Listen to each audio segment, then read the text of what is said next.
Excelente, muy buenas tardes. Bueno, hoy damos comienzo con esta clase, habilidades gerenciales en alta dirección. Les saludo, soy Cudberto, ustedes ya me conocen, yo los conozco a ustedes perfectamente. Estamos hablando de las emociones, de la inteligencia emocional, el impacto de las emociones en la toma de decisiones empresariales, pero también un poquito más allá en cómo las emociones a veces nos pueden jugar en contra si no tenemos claridad eh, en los resultados que proyectemos. Como bien decía Igor hace un momento, antes de esta grabación, él decía: He aprendido a guardar silencio en los momentos claves de la conversación y también he aprendido a ponerme en los zapatos de la otra persona cuando voy a emitir un comentario que puede sumar o puede restar dependiendo de la situación y el contexto en el cual se estén desenvolviendo. Entonces, en las organizaciones hoy en día, en el mundo empresarial, se ha venido gestando una gran evolución sobre la competencia individual entre empresas, y también la competencia basada en redes. El día de hoy vamos a ver este temario, este tema que tiene que ver con estas competencias en red de empresas que son, digamos, algunas que son aisladas y otras que están interconectadas. Y vamos a ver algunos ejemplos de fracasos y también vamos a ver algunos ejemplos positivos de empresas que lograron cambiar el fracaso por el éxito. Entonces, históricamente, las empresas competían individualmente, protegiendo sus productos y sus mercados. Si ustedes están conscientes, muchas campañas de muchos productos o inclusive la guerra de los grandes productos siempre era cuidar precisamente sus mercados, sus segmentos, que otras empresas no entraran a esos segmentos de mercado.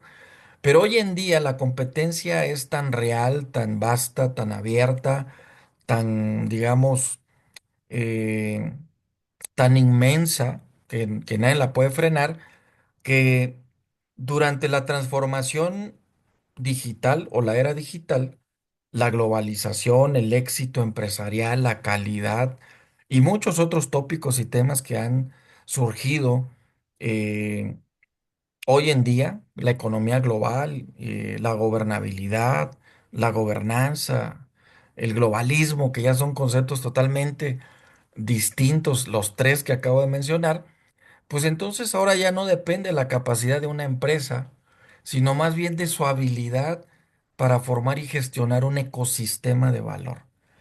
Es decir, la competencia ahora en red significa que esta alianza, este ecosistema empresarial, pues obviamente lleve a las empresas a generar no solo productos, no solo dar servicios, sino de ser una red de prestadores de servicios y de colocación de productos, como lo están viendo ustedes en muchos ejemplos, y ahorita los vamos a ver más adelante, de las grandes compañías que hoy en día se mueven en el comercio electrónico principalmente.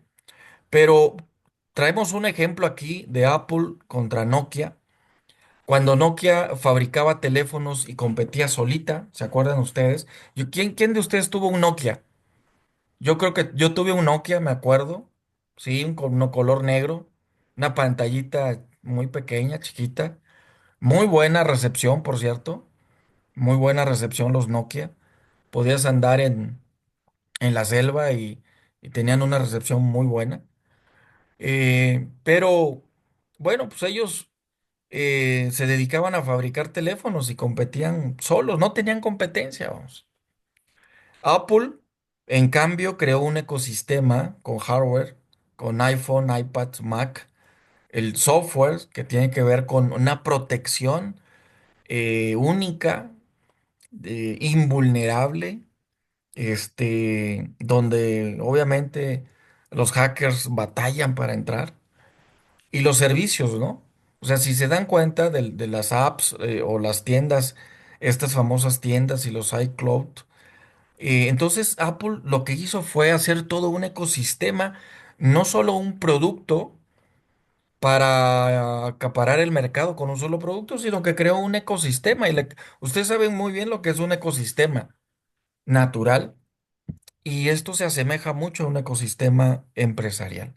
Un ecosistema natural, pues desde luego, tiene una cadena de valor, tiene una cadena de supervivencia, en donde existen diferentes tipos de seres vivientes que tienen diferentes características, por ponerlo así, el hardware, y cada uno de estos seres vivientes que tienen diferentes tipos de características, pues digamos,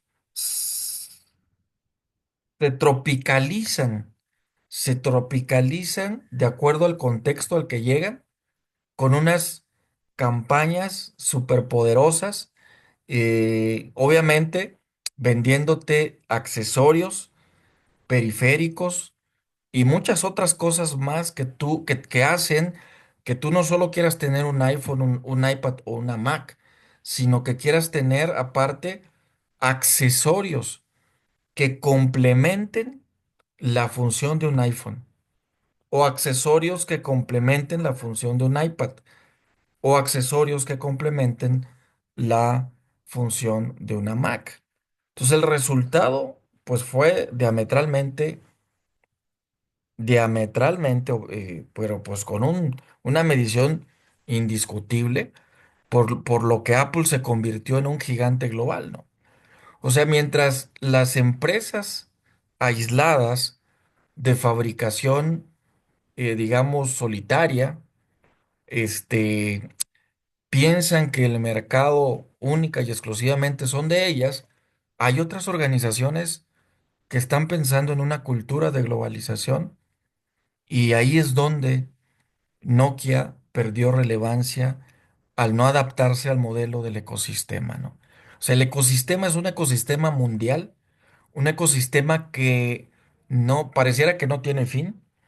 Y si ustedes le empiezan a sumar a ese ecosistema, pues entran temas como el Bitcoin, entran temas como el comercio eh, electrónico, pero más allá también con los gamers o los juegos de hoy en día, en donde los chicos pueden tener dinero ahorrado de manera virtual por cada fase, por cada reto ganado, y pueden intercambiar esos recursos virtuales que tienen por diferentes tipos de accesorios que le pueden ir poniendo al monito, al líder, al, digamos, soldado que está compitiendo en una misión. Entonces, ese es un ecosistema. Anteriormente, ustedes no me dejarán mentir si tienen más de 40 años, o los que están ya rozando los 40, no me van a dejar mentir, pero había solo un juego de ir y venir. Es decir, había un ping pong que solo era pasar la pelota del otro lado de una línea y te la regresaba la misma computadora, y ese era el juego que teníamos antes. Y eso tiene mucho que ver con el pensamiento estratégico. El pensamiento estratégico ha evolucionado tanto que ahora tenemos ecosistemas basados en redes de prestaciones de servicios, o una competencia mucho más agresiva en los negocios. ¿Cuáles son las características de una competencia en red? Bueno, la interconexión.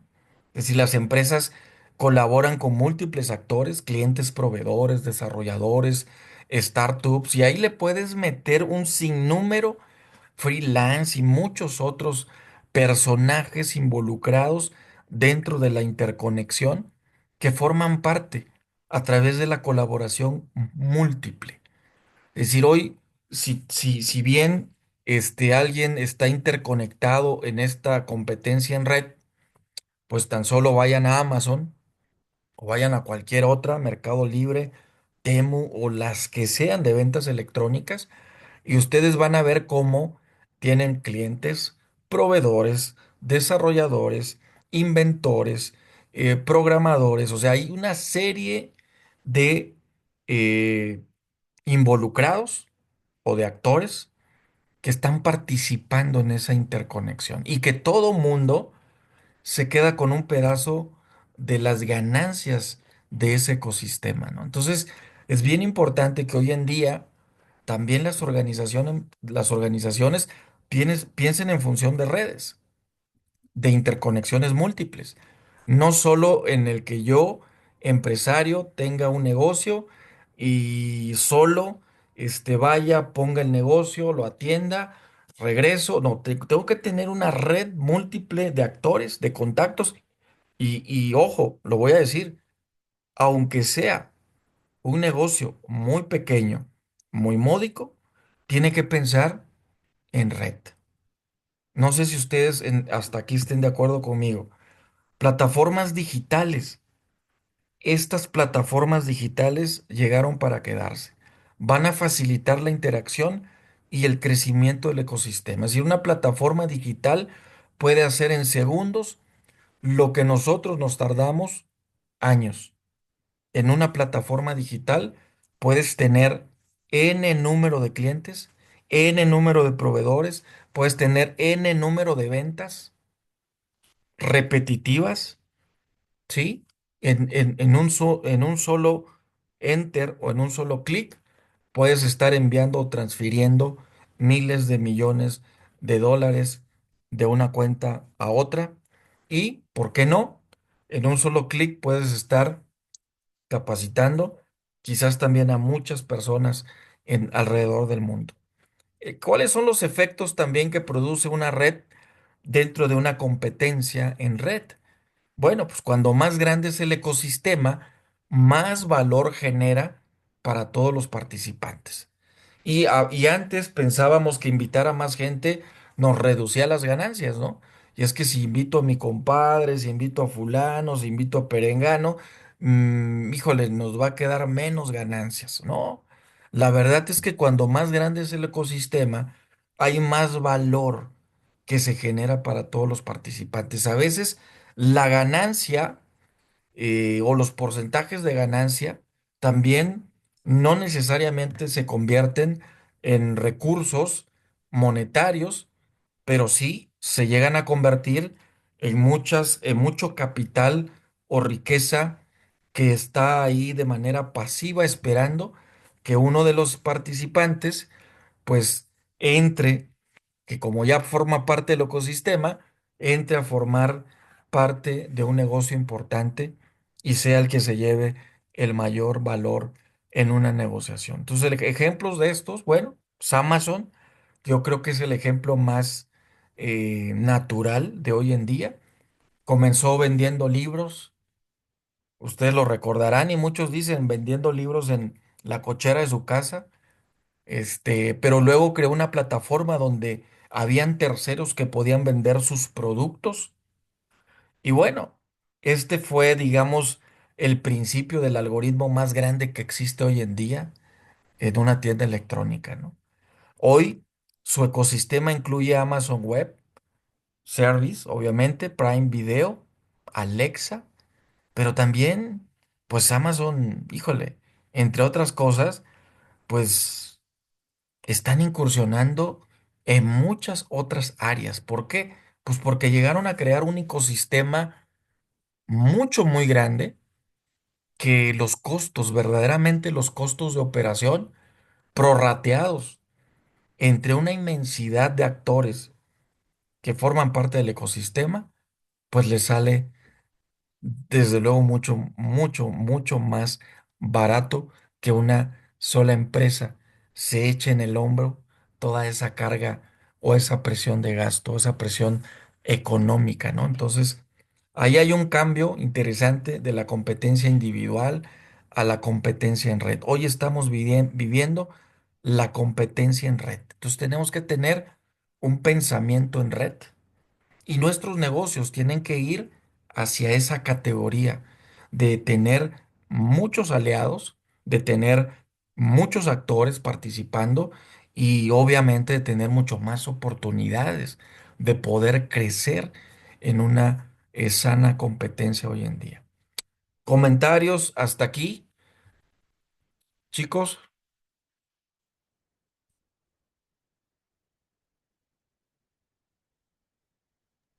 No, vamos bien. Perfecto.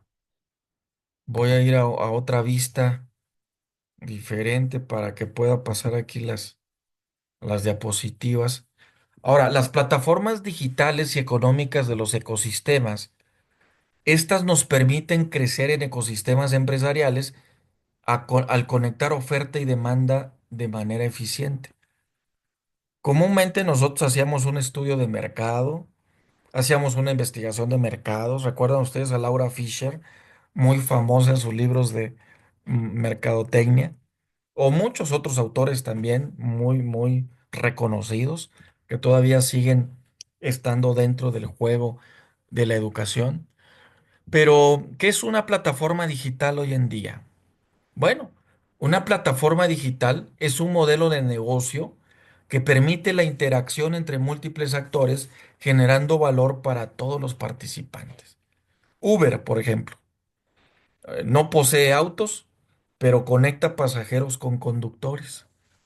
Su éxito radica en el efecto de red: más conductores, menos tiempo de espera, más usuarios, más conductores. ¿Sale? Sus tiempos de economías en los ecosistemas, o los tipos más bien de economías en los sistemas, bueno, la economía de plataforma tiene que ver con empresas que facilitan la interacción y transacciones. Por ejemplo, Airbnb, eBay o muchas otras. TikTok, por ejemplo, también ya está siendo una plataforma que está yendo hacia la interacción y transacciones. Por si no lo sabían, TikTok también ya está en el canal de ventas, ya está en la comercialización. Y obvio, pues imagínense ustedes TikTok con cuántos miles de millones de usuarios tiene, el potencial de mercado que hay ahí, con una estrategia de economía de plataforma, pues obviamente es una, digamos, una riqueza inmensa en esos proyectos. La economía de datos, bueno, empresas que utilizan información para optimizar experiencias. Ejemplo, Google con la publicidad digital, ¿no? Y la economía de servicios compartidos, como empresas que maximizan el uso de activos existentes. Por ejemplo, WeWork, que ofrece espacios de trabajo compartidos, y o como muchos otros que ya ofrecen espacios de trabajo compartidos. Y obviamente en México hemos visto últimamente cómo ha funcionado esto del coworking, de las conexiones, de que hoy puedes estar teniendo una reunión en ciertas oficinas, mañana en otra, dependiendo de cómo te estás moviendo con tus clientes, generar un ambiente este, disruptivo con la gente que invitas a colaborar, sacándolo de las áreas de confort, etcétera, pues va dando una idea de lo que estas plataformas digitales y economías de ecosistemas hoy en día están pidiendo ya un lugar. Bueno, pues ya se lo ganaron, un lugar en el mercado, ¿no? Entonces, las estrategias colaborativas y alianzas estratégicas, bueno, pues eso es importantísimo dentro de una competencia en red. Para competir en ecosistemas, las empresas deben desarrollar muchas estrategias colaborativas. Y ahí viene la gran diferencia. Anteriormente competíamos por competir. Hoy tenemos que desarrollar colaboración, porque nos va a permitir acceder a nuevos mercados sin inversiones masivas. Reduce los riesgos al competir costos, al compartir esos costos de innovación y desarrollo, se prorratean los costos y aumenta la capacidad de adaptación a cambios tecnológicos y del mercado. ¿Sale? Y eso, pues obvio, es bien importante hoy en día. Ejemplos: Microsoft, OpenAI, pues, la inteligencia artificial. Microsoft invirtió en OpenAI para fortalecer su ecosistema de inteligencia artificial y mejorar sus productos. Azure, Office 365, Copilot, que son productos que hoy en día están en, digamos, la gran mayoría de las empresas funcionando muy bien y están siendo eh, tomados en cuenta por muchas organizaciones. ¿Qué tipos de estrategias colaborativas o qué ejemplos pudiéramos dar? Bueno, Spotify, Google Cloud para almacenamiento de datos, ¿no? Empresas que trabajan juntas en proyectos específicos sin fusionarse. O sea, son freelance, pero trabajan en redes, trabajan por proyectos muy específicos sin una alianza formal que les haga perder foco, sino se centran en el objetivo que juntos pueden lograr. El Joint Venture también, dos empresas que crean una nueva compañía conjunta, por ejemplo, Sony y Ericsson, unieron fuerzas en la industria de teléfonos móviles. Y Innovation, también las empresas colaboran con startups o universidades y comunidades para acelerar la innovación, ¿no? Ejemplos de esto, Tesla, a liberar sus patentes para impulsar el mercado de autos eléctricos. Hasta aquí, comentarios adicionales. Chicos, ¿algún ejemplo local que ustedes digan, ah, yo conozco a alguien que está haciendo algo interesante?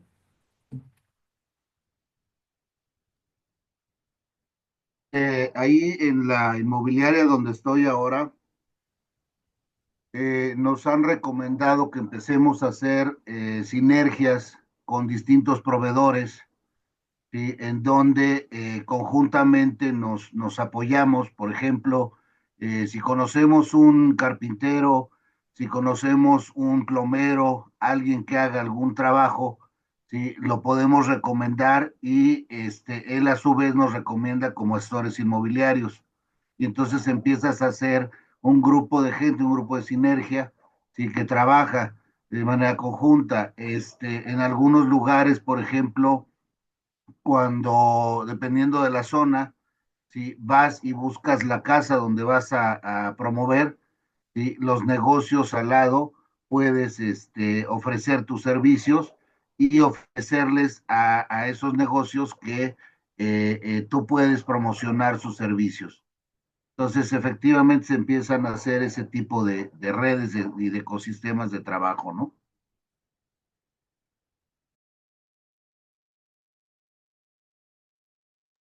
Excelente, excelente. Sí, toda la razón. Es el trabajo en red y es como hoy en día esto puede ser también aprovechado por nuestras empresas. ¿Qué quiero decir? En este momento, quien no trabaja en red puede estar cavando su tumba empresarial.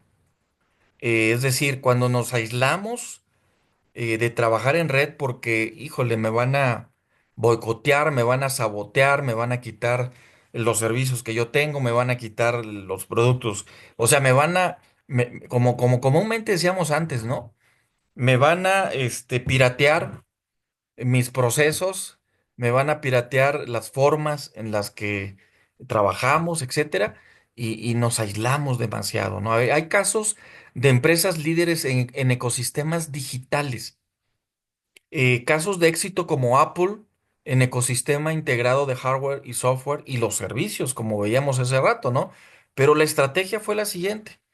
Apple no solo vende iPhones, sino que ha creado un ecosistema cerrado donde todos sus productos y servicios se integran perfectamente. O sea, sí o sí, tener un iPhone significa, eh, desde luego, significa tener seguridad telefónica en las comunicaciones, pero significa tener lo más novedoso, lo más nuevo, pero también lo que más puede apoyar tu estrategia de negocios si es que sabes utilizar esta plataforma del iPhone, ¿no? Elementos claves, bueno, el hardware, los iPhone, la Mac, los iPad, el Apple Watch, que comúnmente ya todos traen un teléfono que trae conectado el teléfono a la muñeca de la mano y eso obviamente pues eh, rebasa los estándares convencionales, ¿no? Los softwares, bueno, pues los softwares son software que no permiten los intrusos. No sé si ustedes se enteraron, pero hubo un hackeo masivo en Estados Unidos, en el Valle de Texas, hace unos días, unas semanas, en muchos de los hospitales en Texas, eh, en Mission, en Far, en toda, digamos, la franja pegada a Reynosa, y hubieron muchos hackeos de información, pero no pudieron penetrar a la información sensible de los pacientes precisamente porque habían softwares con estas plataformas, ¿no? Entonces, quizás pudieron, sí, tumbar algunos 3 días, 4 días seguidos las redes, pero no pudieron llevarse información porque estaban protegidos con estos sistemas integrados o con este ecosistema cerrado de Apple, ¿no? Y eso es hablar de muchos millones de dólares que se lograron, digamos, este, más bien que se ahorró, que se ahorraron tanto el gobierno como las empresas, los grandes hospitales, al no perder su información sensible en estos temas, ¿no? Y así podemos mencionar ejemplos de bancos, de organizaciones, etcétera, ¿no?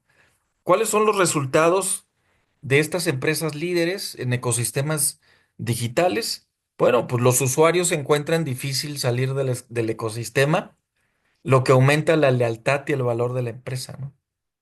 Y eso es bien importante. Y ustedes trasládenlo a sus empresas. Es tener un ecosistema va a aumentar la lealtad y el valor de su empresa, ¿no? ¿Por qué?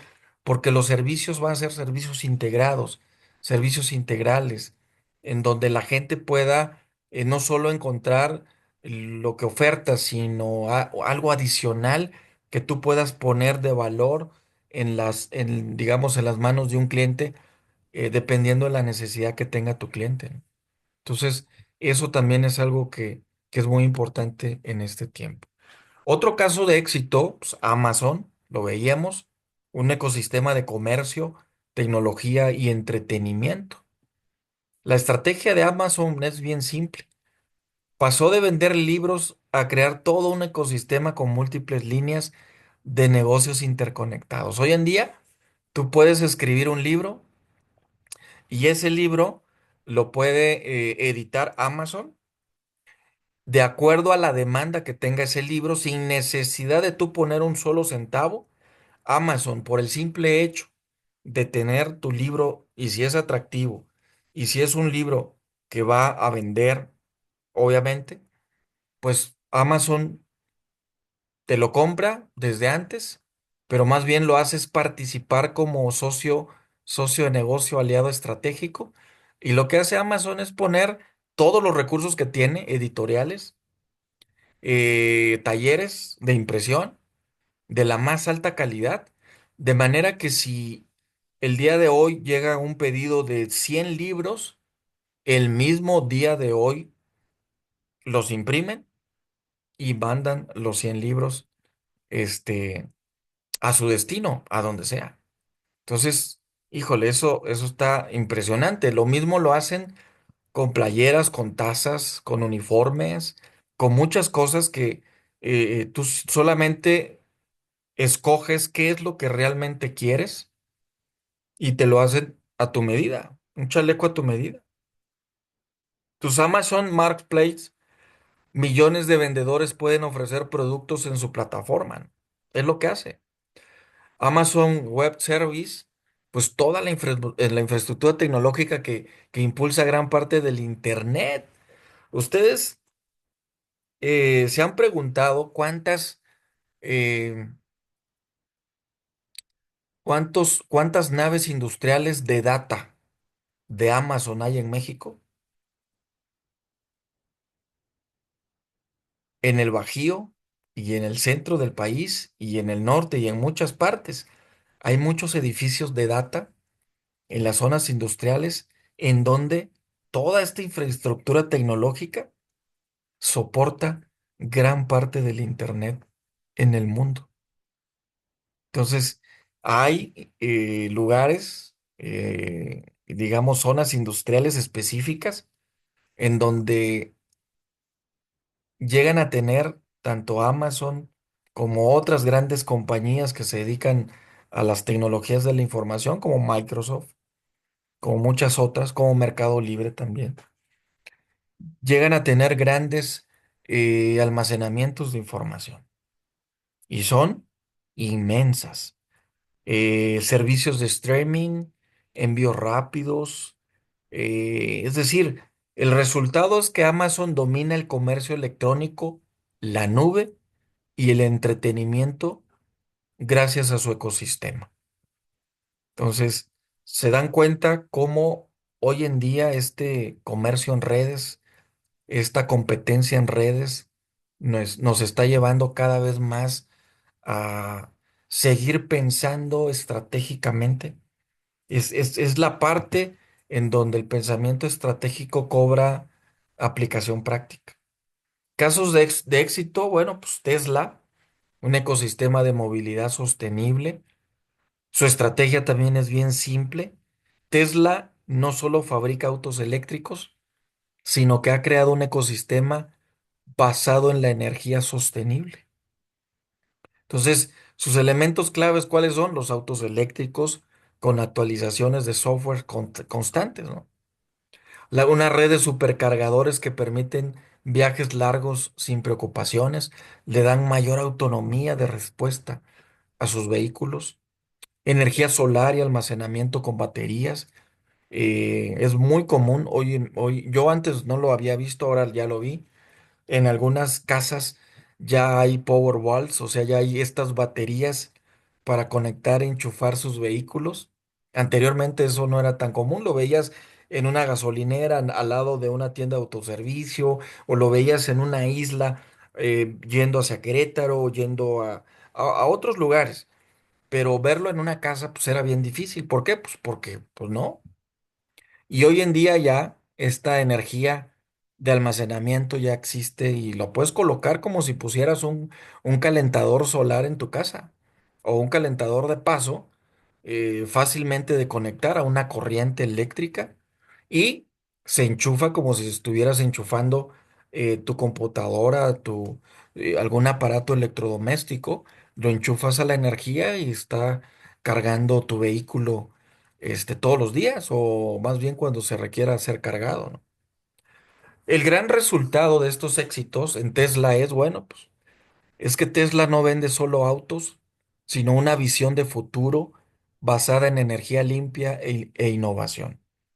Y hoy en día ustedes saben que Tesla está surcando más allá de la atmósfera, está yendo más allá y se han programado y proyectado viajes para el 2026 llegar a Marte.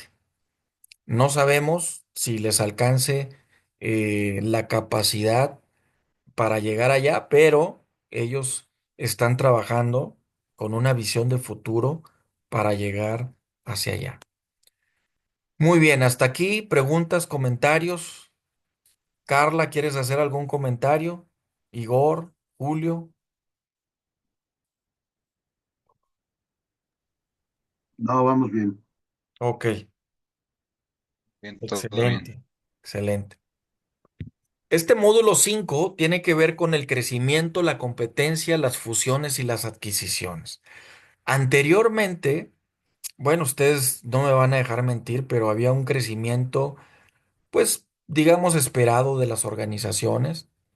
Ustedes conocen empresas de mucho renombre en México.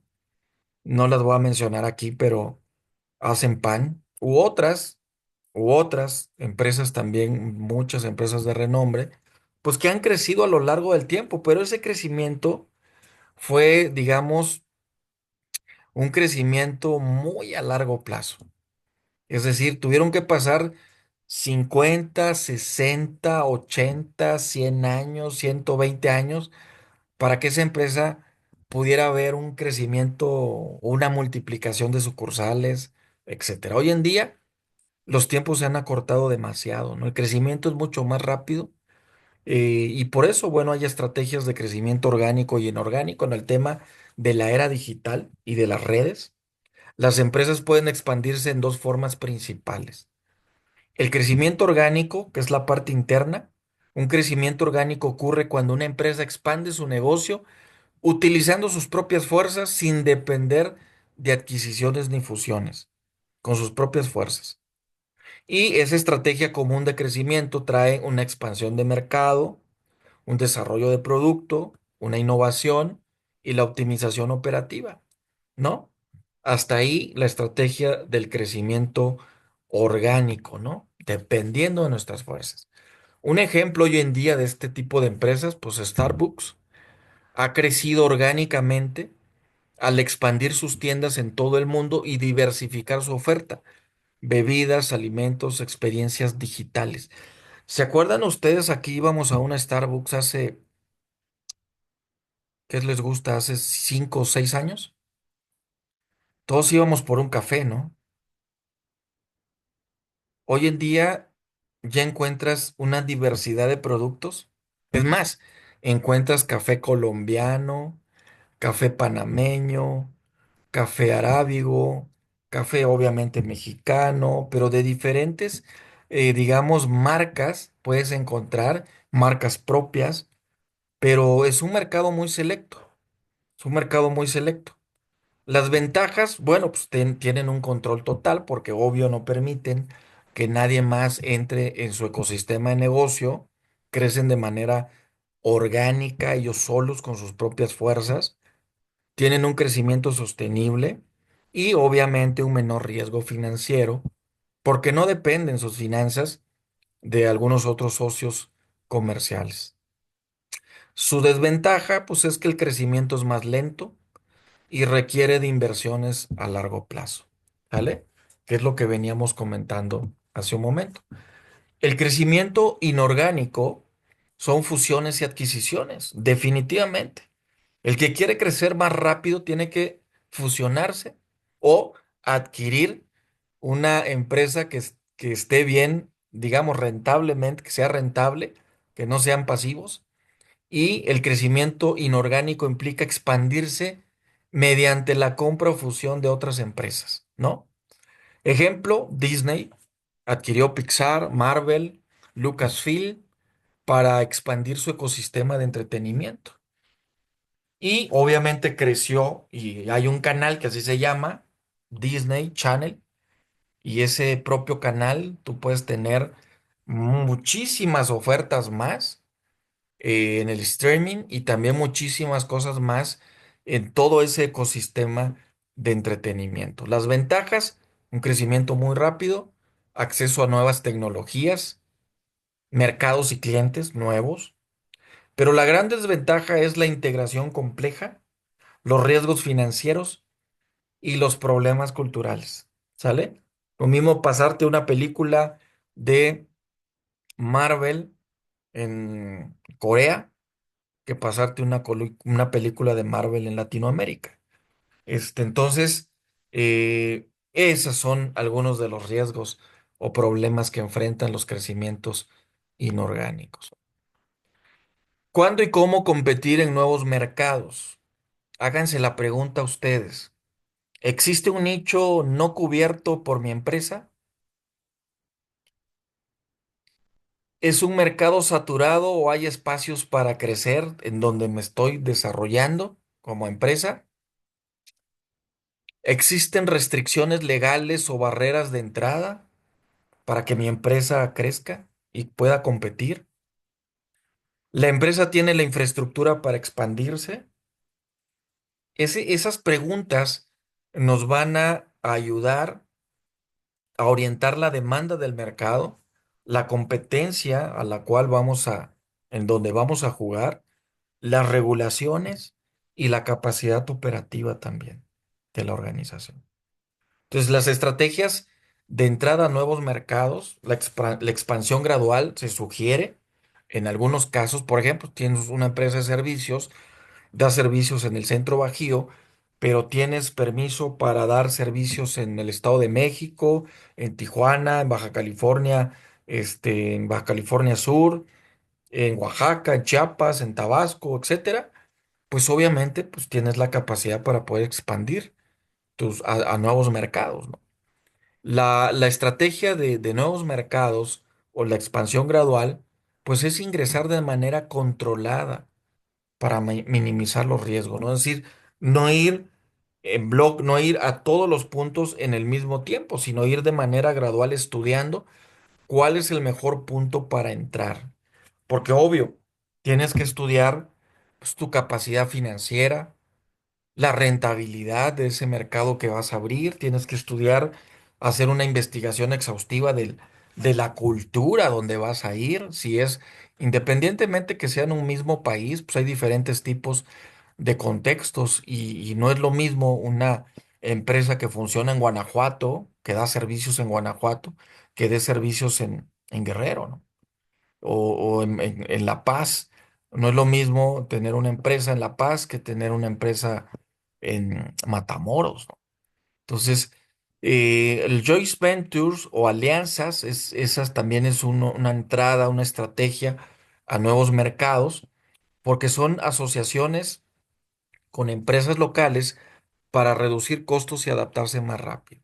Hay empresas locales hoy en día, que ustedes las han visto, que no son las empresas comúnmente mencionadas aquí como Uber y Rapids o algunas otras plataformas de entrega rápida, de home delivery, pero hay unas empresas locales que forman alianzas con ellas. Es decir, grupos de empresas locales, este, por ejemplo, hay una que se llama entregastodito.com, algo así. No me crean, pero hay ese tipo de empresas locales. Y como muchas de esas hay otras, ¿no? Que han surgido por la necesidad del mercado y son alianzas estratégicas que buscan estas grandes organizaciones, pues porque se quitan muchas presiones sociales y muchas presiones laborales también de encima y utilizan el outsourcing finalmente para poder brindar servicios o llegar a otros puntos donde no pueden llegar cualquiera. No hay puntos de la ciudad, zonas de la ciudad en donde los Ubers, los Rapid o los Didi no llegan.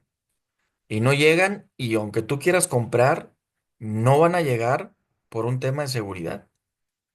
Y entonces las empresas locales que comúnmente viven cerca, que están por ahí, que conocen la zona, que saben cómo que su amigo es el de la esquina, el que controla la zona, pues pueden entrar sin ningún problema a hacer las reparticiones, este, a esos lugares. Ejemplo de esto, pues Tesla, ¿no? Ingresó a China construyendo una fábrica en Shanghái para evitar aranceles y mejorar su competitividad en el mercado local. Ahora, con esto que les acabo de decir, ya saben cuál es el pleito entre México, entre Estados Unidos y China, ¿no?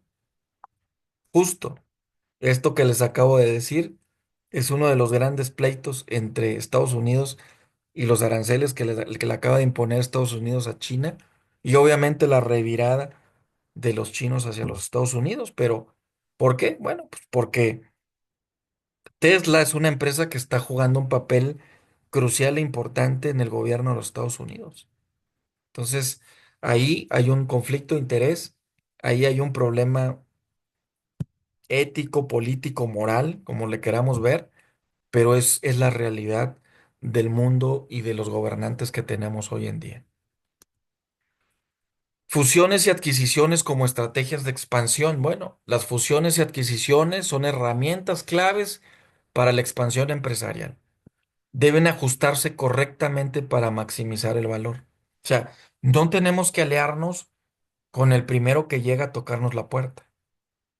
Tenemos que hacer alianzas estratégicas, sí, correctas para maximizar el valor de la organización. Si eso le va a traer beneficios a la organización y va a reducir los riesgos, se puede pactar una buena alianza. Si no, no hay para qué desarrollar esas alianzas. Ahora, ¿por qué las empresas recurren a fusiones y adquisiciones? ¿Qué está pasando hoy en día? Acceso rápido a nuevos mercados. Pues lo estamos viendo. Corea, Japón, China uniéndose en un mercado en donde jamás pensamos que esos tres grandes, digamos, monstruos comerciales se fueran a unir y ya están unidos. Ese es un bloque interesante, e importante. ¿Por qué? Pues porque obviamente quieren entrar a un mercado, global y están viendo que su competencia, digamos, comercial en los tres casos es la misma. O sea, el común denominador para ellos es Estados Unidos. Entonces, para poder competir contra Estados Unidos, pues las alianzas estratégicas, ¿no? Y así sucede en la parte empresarial, para poder competir con empresas mucho más grandes, pues se tiene uno que aliar con otras empresas, con otros socios, para poder eh, estar dentro del mercado, pero para también poder jugar dentro de lo que se sabe hacer dentro de la organización. Las adquisiciones de nuevas tecnologías y capacidades, la reducción de competencia, mayor eficiencia operativa y reducción de costos. Y bueno, los tipos de fusiones y adquisiciones, hay una fusión horizontal entre empresas del mismo sector para aumentar participación de mercado. Esas son las fusiones horizontales, ¿no? Cuando son del mismo sector. Ejemplos, ya lo dijimos hace rato, Walt Disney, Century Fox, para expandir su catálogo de contenidos, ¿no? Entonces, ¿son del mismo sector? Sí, son del mismo sector. O sea, no podemos en una fusión horizontal juntar peras con manzanas. Tenemos que ser del mismo sector. Pero hay fusiones verticales entre empresas de diferentes etapas de la cadena de valor. Entonces, ustedes saben muy bien cómo se compone una cadena de valor. Toda, digamos, el proceso desde que antes que arranque la producción de bienes y servicios hasta los impactos que son medidos en la satisfacción y en la calidad que perciben los clientes. Ejemplos de estos son Amazon, ¿no? Adquiriendo Whole Foods para integrar su servicio de entrega con una cadena de supermercados. Y esto es interesante, o sea, finalmente, si hoy estoy en México y quiero pedir ¿qué les gusta? Díganme algo de otro país, una comida que les guste de algún otro país. Casi todo tenemos en México, ¿verdad? Ya lo copiamos y lo hacemos nuestro. Pero si ustedes quisieran algo único, una comida china, a ver, Amazon, ¿sabes qué? Necesito que me hagas un pedido para traer comida china a México para un grupo de personas para tal fecha y la quiero así de estas características y órale, integran sus servicios a través de una cadena de supermercados, lo cual tú vas a recoger tu comida que pediste a ese supermercado, ¿no? Adquisiciones estratégicas, bueno, pues la compra de una empresa para obtener ventajas competitivas. Ejemplo, Microsoft comprando LinkedIn para fortalecer su ecosistema en el ámbito profesional, ¿no? Desde luego, le da muchos puntos, muchas ventajas a Microsoft la adquisición, para tener ventajas competitivas, ¿no? Las fusiones y adquisiciones, entonces, dan crecimiento, pero requieren planificación y una integración efectiva. Eso es necesario. ¿Cuáles son algunos factores claves para el éxito en procesos de integración empresarial? Bueno, las fusiones, como ya dijimos, y las adquisiciones pueden fracasar si no se gestionan adecuadamente. Para asegurar el éxito es crucial considerar por lo menos los siguientes factores. Un factor críticos de éxito, la alineación estratégica. La fusión debe tener un propósito claro, alineado con la visión de la empresa. El due diligence, digamos, un análisis exhaustivo de la empresa adquirida para identificar riesgos y oportunidades. Y eso, híjole, muchas de las veces nos brincamos o las empresas se brincan este análisis exhaustivo por los tiempos, ¿no? Pero es importante identificar los riesgos y oportunidades que hay en estos factores críticos. Y la integración cultural, que es, digamos, lo que nosotros conocemos en México comúnmente, pues las diferencias en la cultura organizacional, ¿no? Pueden generar conflictos y afectar la productividad. Yo recuerdo que cuando la primera tienda Walmart se puso en la India, obviamente, pues fue un fracaso total, porque ustedes, ustedes deben de saber que los hindúes, eh, pues tienen una característica bien propia para ir a comprar en un mercado, sobre todo en este tipo de mercados. Entonces, todo lo regatean. Llega un momento, es más, ellos viven del regateo. Puedes ir a comprar a una tienda hindú y está un producto en $800 y te lo puedes llevar de ahí por $40, porque el regateo es una función cultural en la India. Entonces, cuando Walmart llega a la India, pues todo el mundo quería regatear los precios y obvio, pues la tronaron, ¿no? Entonces, cuando haces una integración cultural y no entiendes la cultura organizacional, pues se generan conflictos, ¿no? Y afectan la productividad del negocio.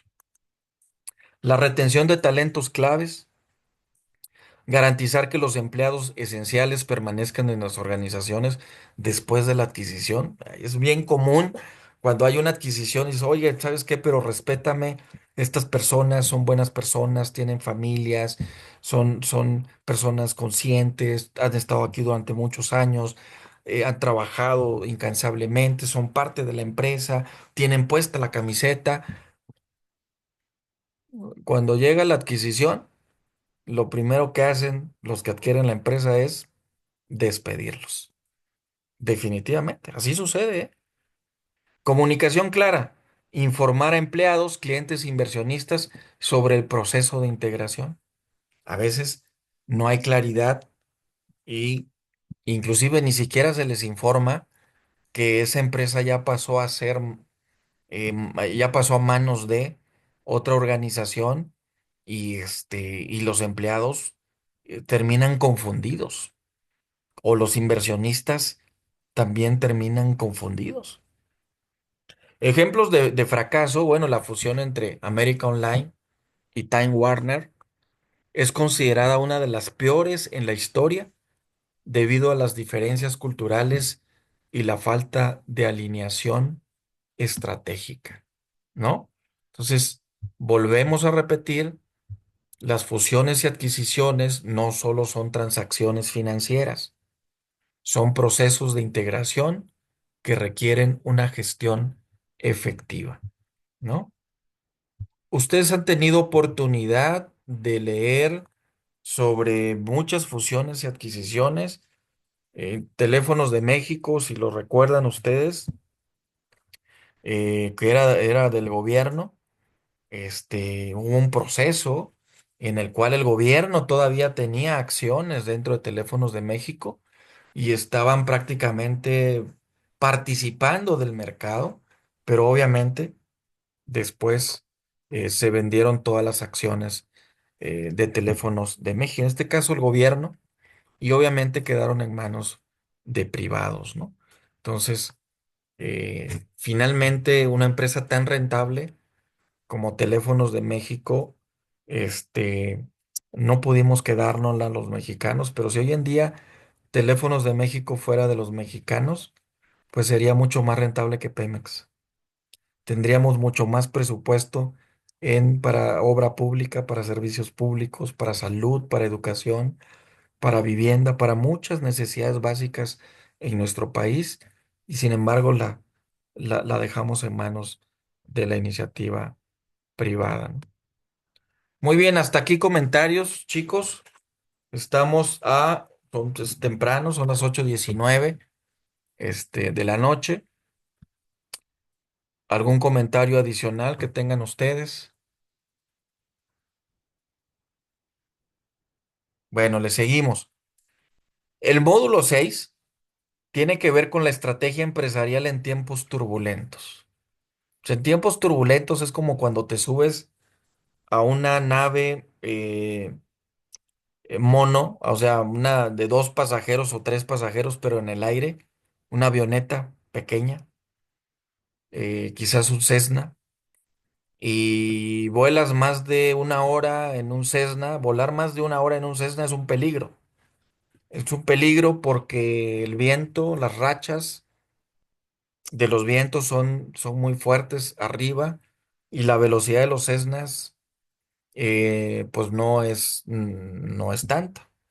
Entonces sí hay un impacto directo ante, ante eso, pues los vientos turbulentos mueven muy feo la nave. Entonces, y cuando hablamos de tiempos turbulentos, hablamos de que hay muchos cambios y cambios constantes en los ecosistemas empresariales, en la economía de los países y en estos términos de globalización de los que hablábamos. Crisis económica, recesión, disrupción tecnológica, eventos inesperados, pandemias, conflictos geopolíticos, recesiones, inflación, hiperinflación, estanflación, bueno, todo lo que tiene que ver con con la macro y la microeconomía. Pero aquí vamos a ver o vamos a abordar cómo gestionar la incertidumbre. O sea, una de las grandes habilidades de los directivos hoy en día es gestionar la incertidumbre, construir resiliencia dentro de sus propias organizaciones, con sus equipos de trabajo y tomar decisiones estratégicas en crisis, liderar con una visión en tiempos de cambio. Yo opino lo mismo cuando dicen que en tiempos de crisis es cuando salen las mejores ideas, los mejores empresarios, las mejores personas, pero hay que estar preparados.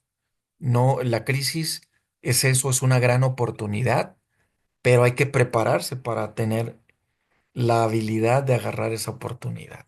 ¿Sale? Entonces, gestión de la incertidumbre y el riesgo. ¿Cómo entendemos nosotros la incertidumbre en el entorno empresarial?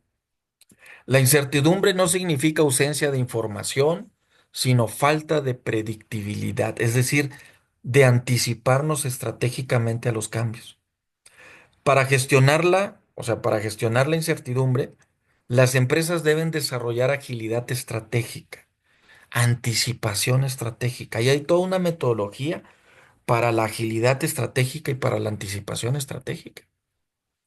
Hay un método, se llama método MEJEP, que un argentino patentó y Raúl Balvin se llama, por cierto, si lo quieren googlear, está en LinkedIn, es un gran amigo de hace algunos años, por cierto, Balvin es un hombre que fue muchos años marino, estuvo en la Armada en Argentina, en las Fuerzas Armadas, y luego se alió con un grupo de desarrolladores de softwares, un grupo de empresarios y luego desarrollaron una empresa que se dedica a la anticipación estratégica. Entonces, esto es bien importante tomarlo en cuenta. A veces no queremos invertir en, en las gorditas, es decir, en las gorditas que les queremos, que les vamos a invitar a nuestros colaboradores. Entonces, imagínense, menos vamos a querer invertir en un software, en una plataforma, en un sistema que me dé este manejo y esta gestión de la incertidumbre empresarial. Tipos de incertidumbre empresarial, incertidumbre operativa, problemas en la cadena de suministros, fallas tecnológicas. Incertidumbre competitiva, nuevos jugadores disruptivos en el mercado con productos novedosos, cambios en las preferencias del consumidor.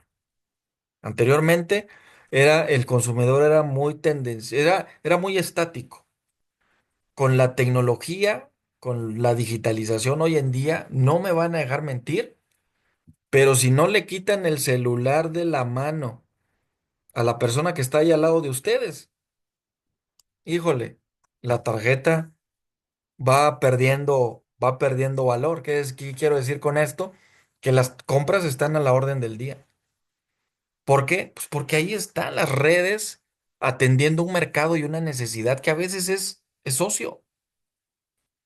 La incertidumbre macroeconómica, la inflación, las recesiones, las crisis financieras, esto también es bien importante.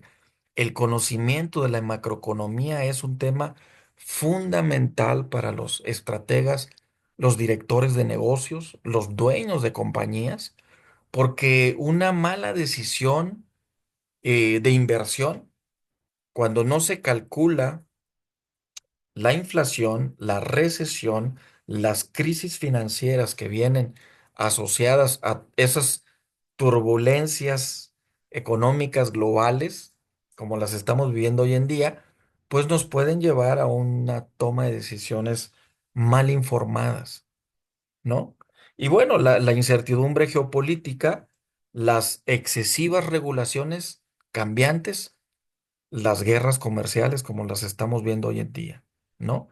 Es una incertidumbre geopolítica. Entonces, esto de las incertidumbres empresariales, pues hay que documentarse, hay que tener un dossier de análisis, si no diario, sí semanal, de estas incertidumbres. Incertidumbre operativa que es interna de mi organización, incertidumbre competitiva que tiene que ver lo interno, pero también con lo externo de mi consumidor. La incertidumbre macroeconómica que tiene que ver con la economía del país y de los principales socios comerciales. Y la incertidumbre geopolítica que tiene que ver con la globalización o la era digital y del comercio digital.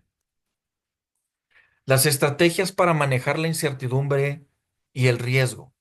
Bueno, pues hay escenarios alternativos, ¿no? Evaluar múltiples futuros posibles y desarrollar estrategias para cada uno de ellos. Esto es bien importante, el desarrollo de escenarios, pero vuelvo a decir lo mismo. En las escuelas de economía se estudia una materia que se llama econometría. Y la econometría tiene que ver con este estudio de escenarios en donde con diferentes tipos de variables, diferentes tipos de razones financieras, etcétera, pues se pueden llegar a conocer eh, y hacer prospectivas, proyectos o trabajos de prospectiva para futuros desarrollos. Pero es importante también, pues, contar con los especialistas o pagar a un consultor que en sus, digamos, en sus habilidades tenga bien desarrollar estos escenarios alternativos para la organización y para el objetivo que la organización está pidiendo en ese momento, ¿no? La diversificación es bien importante para reducir las incertidumbres y el riesgo, es decir, reducir la dependencia de un solo mercado o producto, un solo proveedor, un cliente muy grande que pensemos que está casado con nosotros a muy largo plazo, pero que quizás a la vuelta de la esquina pues nos deje de comprar y no nos preocupamos por formar y digamos, ir por otros clientes muy buenos también, pero que los dejamos ir porque pensamos que tenemos uno mucho, mucho más bueno. El monitoreo constante es bien importante.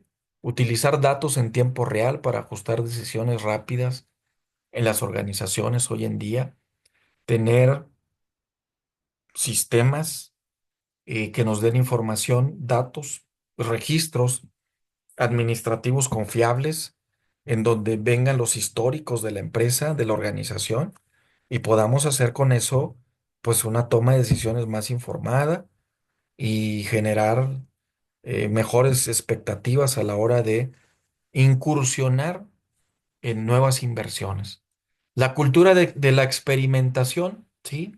Adoptar metodologías ágiles, fomentar la innovación, tener equipos específicamente aptos para desarrollar ciertos tipos de iniciativas. Como aquí funcionan muy bien los círculos de calidad, el Kaizen, la mejora continua, la cultura organizacional, los comités directivos en eh, diferentes tipos de estructuras, digamos, no tan formales en la organización, pero estructuras que le den consistencia al ambiente laboral y al clima laboral, ¿Por qué? Pues pueden ser comités de deportes, de crecimiento emocional, de crecimiento espiritual y en la parte mental también. Entonces, si las empresas logran tener un ecosistema, una cultura organizacional con esas dimensiones, pues va a haber menos rotación de personal, la gente va a estar mucho más a la expectativa de lo que está esperando recibir, porque está recibiendo por muchas partes información que la empresa les está compartiendo y reduces la incertidumbre, reduces el riesgo, ¿no? Ejemplos de esto, pues, Netflix pasó de un modelo de alquiler de DVDs al streaming, al detectar el riesgo de la digitalización del entretenimiento, ¿no? Y eso, dígame ahorita, ¿quién no tiene Netflix en México, o en Latinoamérica, o en el mundo?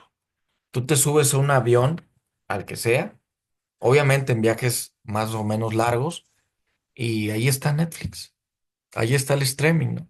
Te conectas, te puedes conectar directamente con, ya sea con tu cuenta o con la cuenta del avión, y puedes tener películas, acceso a muchas cosas.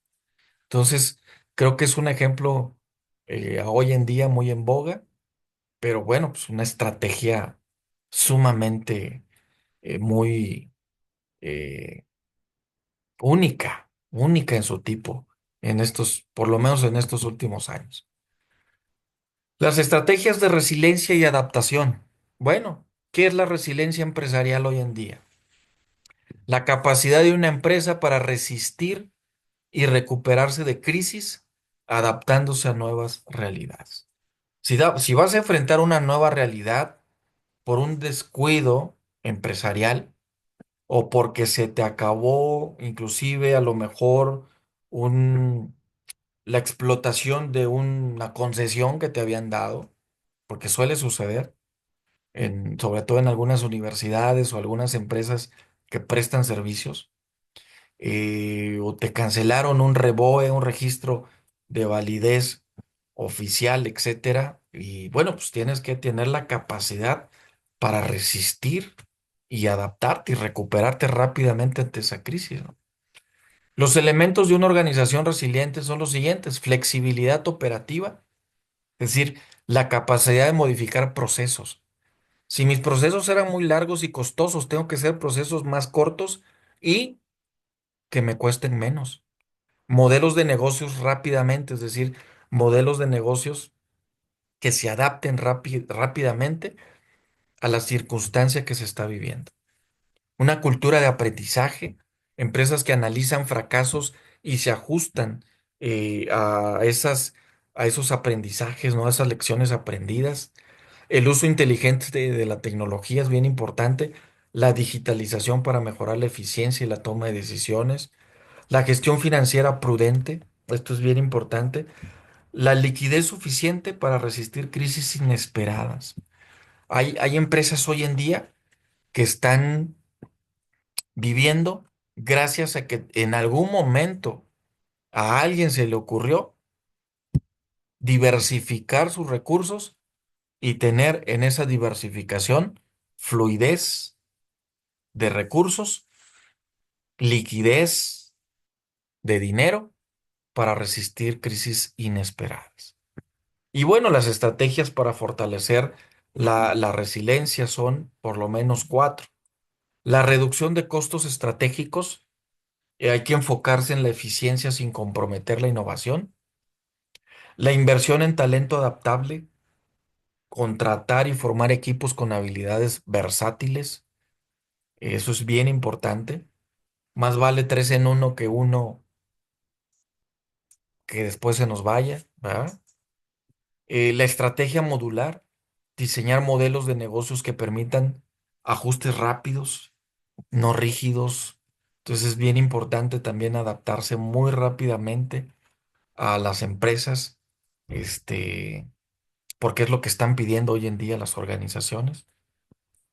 Y la construcción de ecosistemas sólidos, alianzas estratégicas que fortalezcan la resiliencia, ¿no? Eso es bien importante. Eh, Insistimos, ejemplos como por ejemplo Toyota eh, superó la crisis gracias a una estrategia de chips en el 2020, ¿no? Su estrategia de mantener un inventario de componentes claves, a diferencia de otros automotrices que dependían del just in time, ¿no? Del justo a tiempo. Y en donde, bueno, pues los microchips o los chips o los materiales con los que se fabricaban no habían. Y bueno, pues Toyota sí, en la reflexión que hacemos es, bueno, pues la resiliencia no es solo sobrevivir a una crisis, sino salir de ella más fuerte y competitivo. Y eso también como ser humano, en la vida también podemos aprovechar esa reflexión, ¿no? Es decir, la resiliencia no solo es solo para sobrevivir a una crisis, sino para salir de ella más fuerte y competitivo, ¿no? Y eso es lo que al líder empresarial hoy en día lo hace ser el líder que es, en ese sentido. En cuanto a la toma de decisiones en crisis y escenarios volátiles, bueno, la pregunta es, ¿cómo se toman decisiones en tiempos de crisis? Cuando las condiciones cambian rápidamente, los modelos tradicionales de planificación pierden efectividad. Las empresas deben adoptar un enfoque ágil y basado en datos. ¿Sale? No hay tiempo en las crisis. ¿Sale? No hay tiempos. Entonces, ¿qué hay que hacer? Actuar rápidamente, con velocidad, simplicidad y mucha transparencia.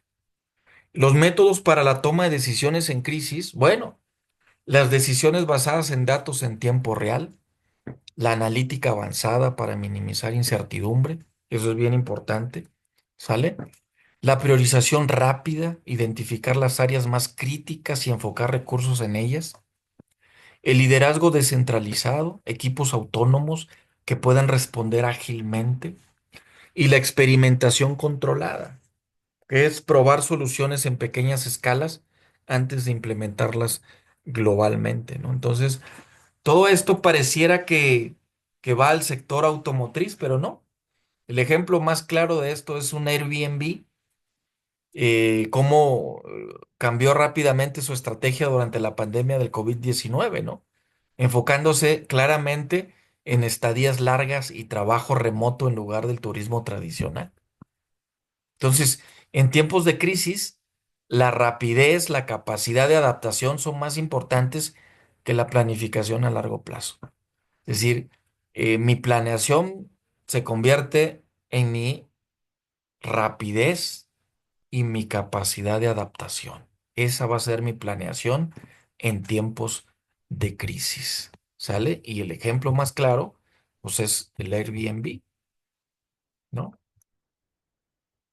Ahora sé que muchas familias hoy en día que ya sus hijos no están en casa, que viven cerca de las universidades, de los centros históricos, etcétera, rentan cuartos con una función de integralidad, como si tuvieran un hijo más, o como si el hijo nunca se hubiera ido. Rentan un cuarto con comida, con lavandería, y bueno, la persona llega a dormir, le lavan su ropa, le dan de comer, etcétera, y paga una mensualidad por ese servicio integral que esta familia le está brindando, ¿no? Hoy en día se viene haciendo eso desde hace, yo creo que unos 10 años en México, fácil, y no era Airbnb, a nadie se le había ocurrido un Airbnb, pero se venía haciendo en México, ¿no? El liderazgo estratégico en tiempos de cambio, bueno, pues las características del líder estratégico en entornos volátiles, una visión, tiene que tener una visión muy clara, enfocarse en la meta final sin perder flexibilidad, capacidad de comunicación efectiva, esto es bien importante, mantener alineados a los equipos en momentos de mucha incertidumbre.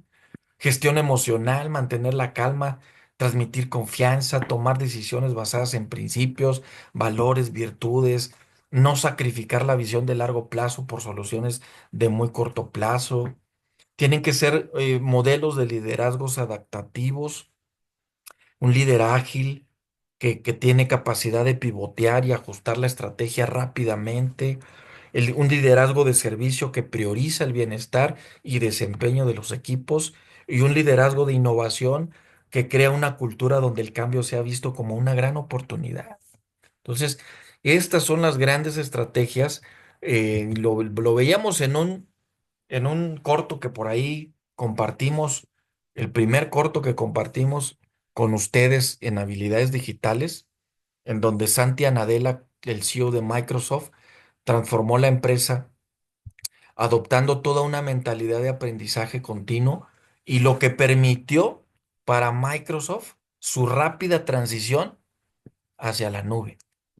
Entonces, la reflexión final para ir concretando la clase del día de hoy es que en tiempos de crisis, los mejores líderes son aquellos que equilibran visión, flexibilidad, guiando a sus equipos con mucha claridad y confianza.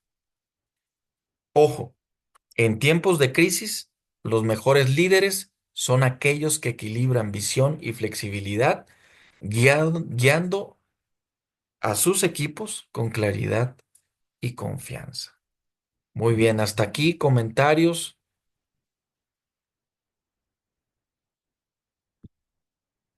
Este módulo 7 lo vamos a dejar para la siguiente sesión porque hay un video que vamos a ver y en base a ese video obviamente me encantaría que por ahí en los manuales que tienen pudieran darle una lectura al módulo 7. ¿Sale? Y la próxima semana nos vemos, como siempre, de 7 a 9. Me parece que la próxima semana, no sé si cae en fecha de vacaciones. Corríjame ustedes. Creo que la próxima semana vendría siendo 14. Y el domingo, obviamente, es domingo de Ramos, 13. El lunes es 14, martes 15. Miércoles 16 y jueves 17. Yo creo que sin problema. Creo que van a estar de vacaciones. De todas maneras, nos organizamos en el chat por si hay alguien que no pueda estar presente, pues que tome la clase después, grabada. Muchísimas gracias, Julio, Igor, Carla, que pudieron estar en este día y nos vemos la próxima semana. Muchas gracias. Buenas noches.